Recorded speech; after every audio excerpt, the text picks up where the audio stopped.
Let me give you now some key words that will help us to prepare for good communications. Key words. Number one, interest. To prepare for good communications, take a new interest in life. Here's a good pledge to make at the beginning of the day. I'm going to be more interested in this day. I'm going to see if I can get more from the day. Boy, it's easy if you're not careful to just try to get through the day. But sophisticated people learn to get from the day. They don't want a day to go by without gathering up some new ideas, some new impressions, new color, new nuances, new sense of worth and value. They gather from the day, interest. And here's two of the major subjects to study with interest, life and people. Develop a new, sharper interest, new, sharper focus on life and people. What's happening, what's going on. Now, that new commitment to a new interest for the day will get you ready for the years to come with better communications. Because to say it well, you have to feel it well. To say it well, you have to know it. And to know it, you just got to go through the laborious process of gathering, extracting the information. So that's the first word, interest. Here's the second word, fascination. A bit beyond just simple interest. Interested people are probably satisfied that it ticks. It ticks. And that's good to know. It ticks. But fascinated people want to know what? What makes it tick? Fascinated people aren't satisfied usually with surface information. They've got to know more than just what appears. What's really going on? The hippies had a pretty good question in the 60s. What was it? The hippies. Good question they had. What's happening? That's a good question. What's happening? And sophisticated hippies say, what's really happening, right? What is really going on? What's making things tick? What's making things happen? Why do people feel like they do and think like they think? What is the difference between success and failure? Who has the appetite and who doesn't have the appetite? This whole fascination about life and people and circumstances and society and money and banks and churches and sermons and books and records and life experiences and enterprise and nations and color and races and religion and a whole fascination for this wide panorama of life and life experiences. I'm telling you, if you'll take a new fascinated look at life and what's going on, it will now show up in color and sharpness in your future communications. It'll have a new reach and a new depth. It'll have a new insight, a new excitement. Now, I've got a good experiment for you to try. The next time you're tempted to be frustrated, see if you can turn it into fascination. How to turn frustration into fascination. That's a good skill to try to learn. I'm sitting on the freeway in Los Angeles. My airplane leaves in 45 minutes. The traffic is not moving an inch. I am now fascinated. I'm telling you. Now, it doesn't work every time. I'm willing to admit that. Nothing works every time. But can you imagine the extra value you'll get from a frustrating experience if you just think about this?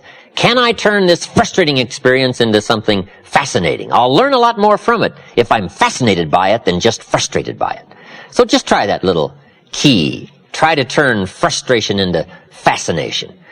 And in a frustrating experience, if a smile comes across your face, other people will wonder, what's going on? But it'll just be private between you and me. The man taught me how to be fascinated, if possible, in a frustrating situation. Okay, turning frustration into fascination. The extra learning discipline, the extra learning skill. And I think this is part of it. Here's the next key word. This is a big one. Sensitivity. To really communicate well and to touch people in a wide range and from a wide range of experience, you've just got to have felt the experience. It's got to be part of you.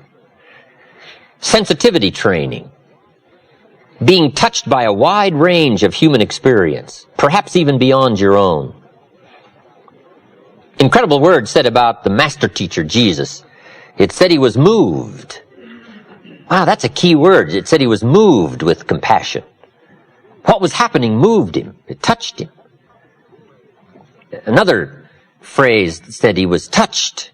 He was moved. He was affected. On more than one occasion, he cried.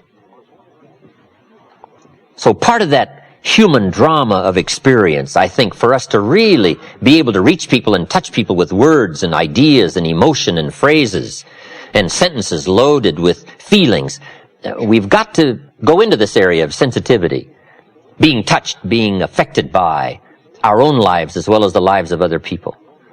Sensitivity. Being touched, being moved. This is part of the heavyweight stuff that starts to show up now in our language and in our communication. I've lived a rather sheltered life all my life, so I've had to really work on this. What do I know about tragedy? I've never had any tragedy. But part of the world is tragic. Part of life is tragic. And if you don't at least try to understand the dark side of life, the tragic side, the extreme sorrow side, your life is left a bit shallow.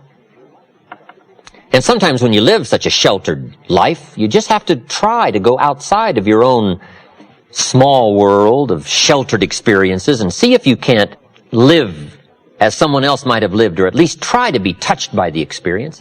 Now, you can't really know till you live it. I understand that, but at least you can try. And if you do your homework here in sensitivity for a wider range of experience than your own, I promise you that extra worth will show up in your conversation and in your communication. When I lived in Northern California, I used to go to San Francisco 2-3 times a year, spend a day in the Tenderloin. For a farm boy from Idaho, the Tenderloin in San Francisco, what an experience. And if you just go spend a day, you get to see what we call the other side.